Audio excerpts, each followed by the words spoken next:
benjang itu adalah bela diri, olahraga bela diri tradisional khas yang lahir di Ujung Berung yang diiringi oleh tabuhan, oleh musik. Kalau di atas ring, di arena ada yang kalah. Nah ini yang kalah ini di luar arena. Istilah orang Sunda mah ngarah gitu ya. Jadi dendam gitu. Jadi akhirnya geru terus berantem di luar tawuran. Nah makanya tahun 77 dilarang oleh pemerintah. Benjang gelut tidak bisa ditampilkan lagi.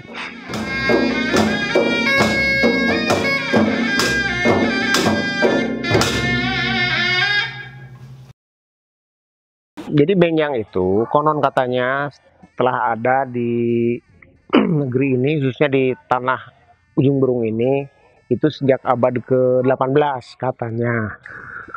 Memang saat itu benjang jadi alat perjuangan untuk melawan penjajah. Nah karena ketahuan oleh penjajah dijadikan alat perjuangan, yang dilarang, akhirnya dikemas oleh para patandang benjang ini, dikemas menjadi olahraga yang diiringi oleh seni. Nah jadi kelihatannya pagelaran, padahal dijadikan basis untuk melawan penjajahan dulu. Nah sampai berpuluh-puluh tahun, nah akhirnya benjang gelutnya pernah mencapai masa keemasan sekitar tahun 60-70-an, antara dekade tahun 1960-1970. Itu benjang luar biasa perkembangannya di tanah Pasundan ini. Sampai-sampai waktu itu PGSI, Persatuan Gulat Seluruh Indonesia atau Gulat, itu banyak mengambil atlet gulat dari benjang cikal bakalnya. Contoh yang real, salah seorang tokoh benjang yang juga pernah menjadi ketua benjang Jawa Barat, namanya Pak Abdul Ghani. Itu beliau dari benjang. Itu karena jago terus, akhirnya direkrut oleh PGSI mewakili Jawa Barat dalam PON di Surabaya tahun 59 kalau nggak salah, 59 atau 69 kalau nggak salah ya, sekitar tahun segitu. Dan dapat medali emas, Nah itu prestasi benjang. Artinya saya sebagai orang Ujung Berung merasa bangga, dan juga saya sangat paham bahwa memang benjang ini luar biasa dalam tekniknya. Memang seperti gulat, tapi tidak sama dengan gulat karena punya aturan sendiri, dan aturan itu penuh filosofi. Kalau benjang itu yang penting bagaimana kita menelentangkan lawan, nah itu menang. Yang menang itu yang berhasil menelentangkan lawan, gitu. Namanya milang bentang namanya kalau bahasa Sunda. Milang bentang itu menghitung bintang ya. Jadi artinya itu filosofinya bahwa di atas langit ada langit. Yang kalah itu telentang, gitu. Harus introspeksi bahwa saya di atas saya ada yang lebih dari saya. Itu filosofi benjang. Nah, ketika masa kejayaan tahun 70-an terutama, benjang banyak digelar di mana-mana sampai ke Sumedang, ke Garut dan lain sebagainya waktu itu. Nah, tahun 77 kalau nggak salah mulailah karena sering dilaksanakan benjang ini di alun-alun Ujung Berung di sini. Setelah digelar benjang gelut, ini suka ada tawuran, suka ada perkelahian. Gitu, karena memang dulu belum ada organisasinya. Dulu masih siapa aja yang menggelar gitu, masih pemerintah yang menggelar gitu ya, belum ada dulu organisasi seperti sekarang. Nah tahun 77 itu kalau nggak salah. Jadi kalau di atas ring, di arena ada yang kalah, nah ini yang kalah ini di luar arena. Istilah orang Sunda mah ngarah gitu ya. Jadi dendam gitu. Jadi akhirnya geru terus berantem di luar tawuran.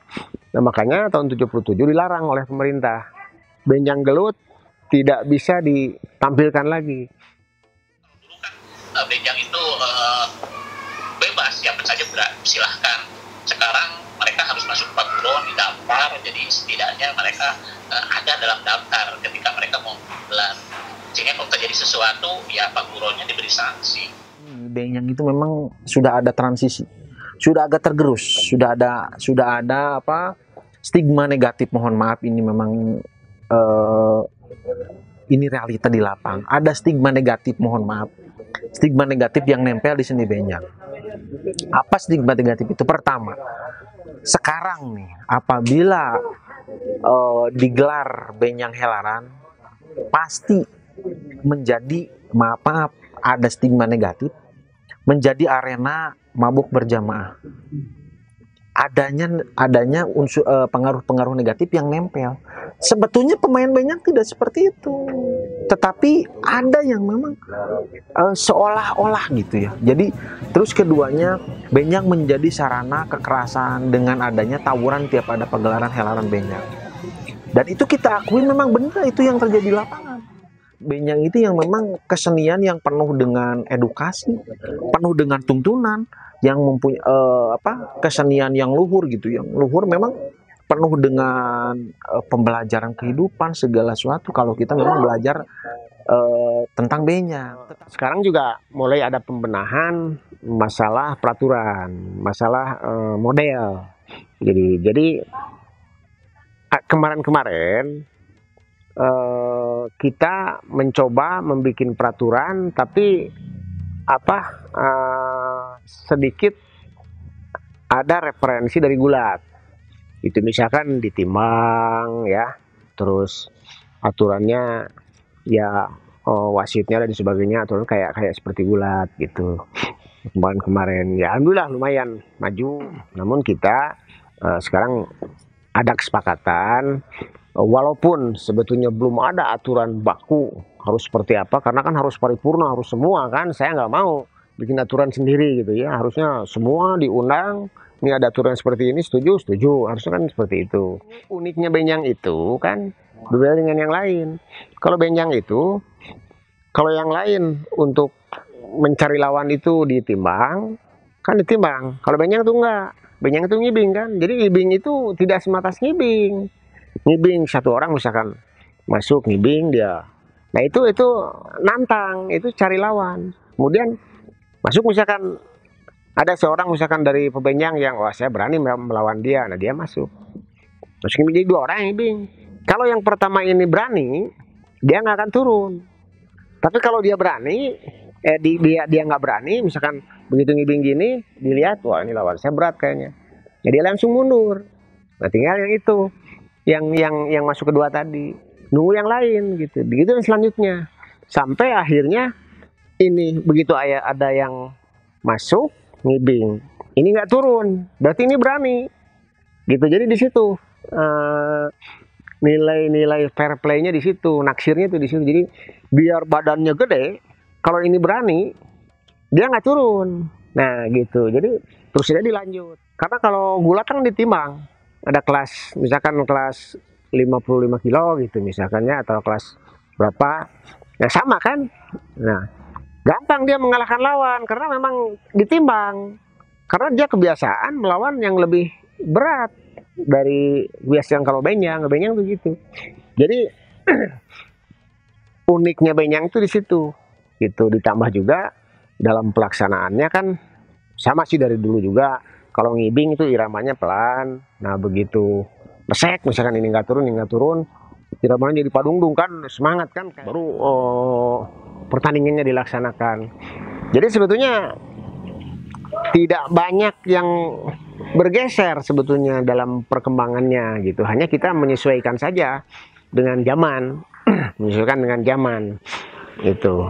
Walaupun sebetulnya ada keinginan kita benyang ini inginlah suatu saat Ujung Berung ini, khususnya kota Bandung, ini menjadi pusat benyang. Jadi siapapun yang mau belajar benyang atau tahu benyang tuh datang ke sini gitu. Nah kita ingin masyarakat terlibat sehingga masyarakat jadi menghidupkan perekonomian untuk masyarakat sekitar.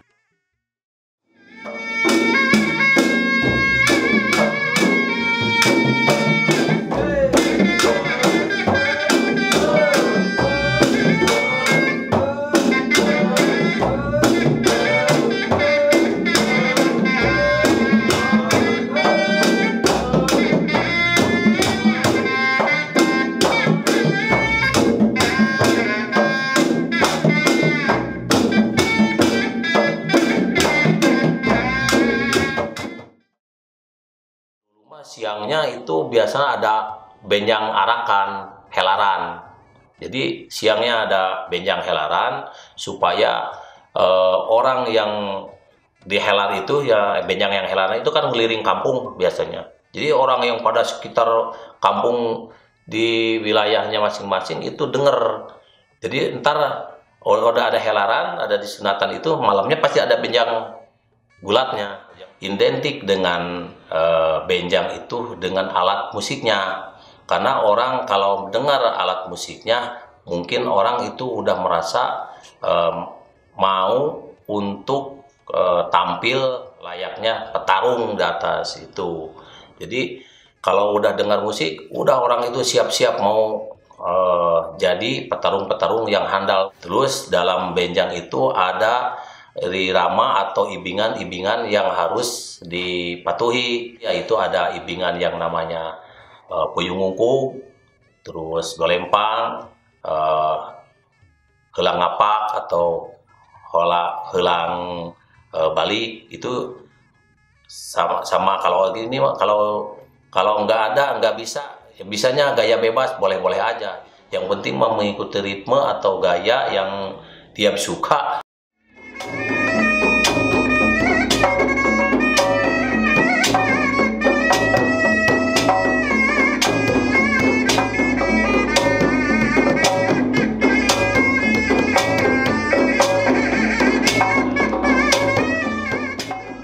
Saya turun di seni benjang itu dari usia SD kelas 6, berarti sekitar tahun 94. Tahun 94 SD kelas 6 saya udah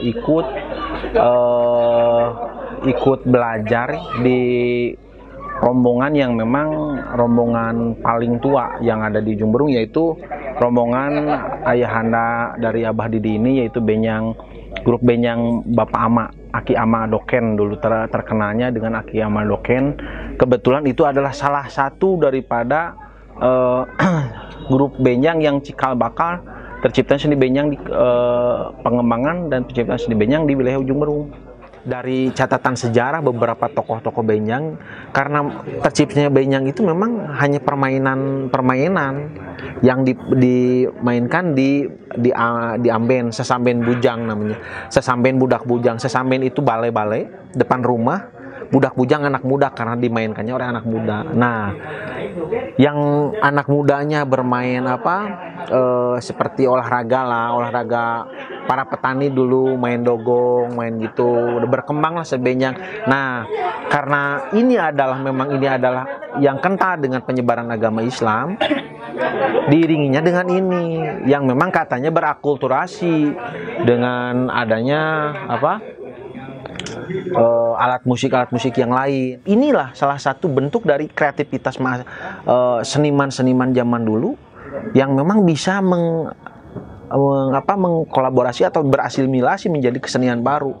Ini katanya sejarahnya dulu itu dari sejarah rudat, dan rudat itu dibawanya ke daerah Bandung dulu, yaitu buruh-buruh perkebunan yang datang dari daerah Cirebon membawa ini, dan kebetulan juga ini berkembangnya di pesantren.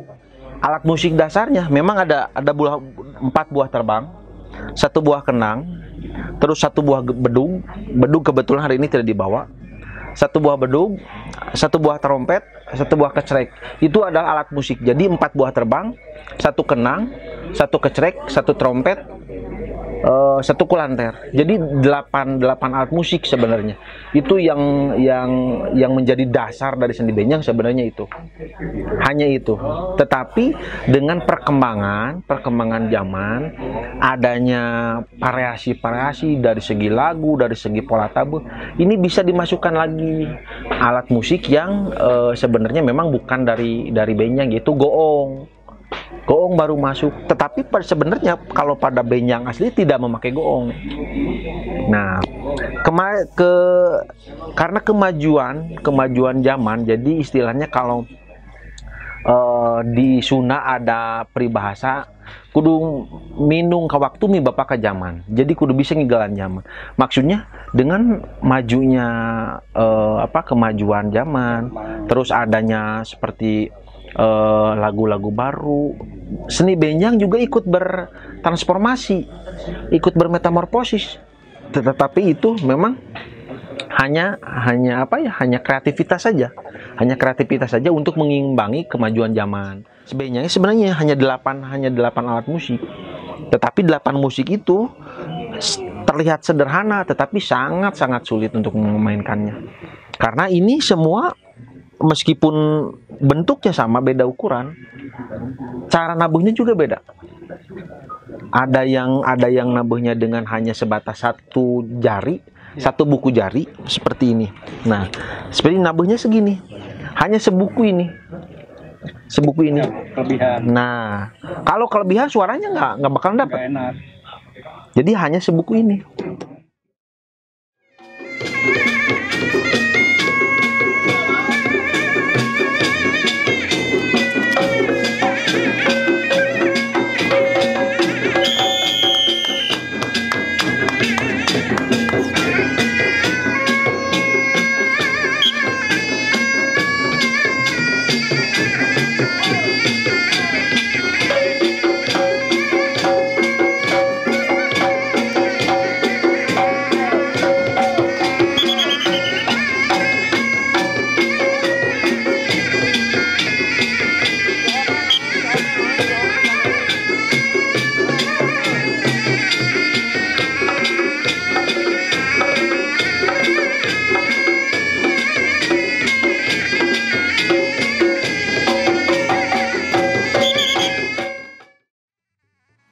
Kalau berbicara benjang, untuk wilayah ujung berung yang tadi misalnya ke arah selatannya, ke arah utara atau timur dan barat, sangat antusias. Bahkan mereka membentuk pas band.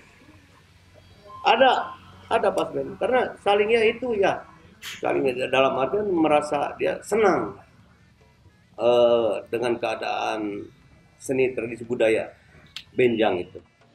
Kita sebagai pengurus wajib menertibkan dalam artian karena benjang tidak lepas daripada seni, benjang tidak lepas daripada olahraga konsisten, konsekuen, seni indah. Nah, jangan sampai ada yang memelesetkan seperti itu, luar daripada itu. Itu yang kita wajib sebagai pengurus mengarahkan dalam artian memberikan peringatan sama mereka sebagai pelaku pabenjang itu. Di sini benjang tidak lepas daripada keagamaan, jadi kita harus tahu diri. Seperti dalam masalah pertandingan yang tadi. Kalau yang kalah, istilahnya milang bentang, karena nangkarat. Kenapa? Jadi kita harus bisa melihat, kita bisa melangit-langit, di langit ada langit. Kita jangan putus asa. Jangan kita kecewa. Jadi harus kita tetap semangat untuk mempelajari ilmu kehidupan. Kedua, yang menang. Jangan sombong. Dia jelas otomatis melihat tanah yang menang. Kenapa? Anda bagaimanapun jago akan kembali ke tanah. Nah, disitulah. Jadi makanya banyak kalau di benjang banyak filosofi untuk kita diterjemahkan atau diinikan dengan kehidupan.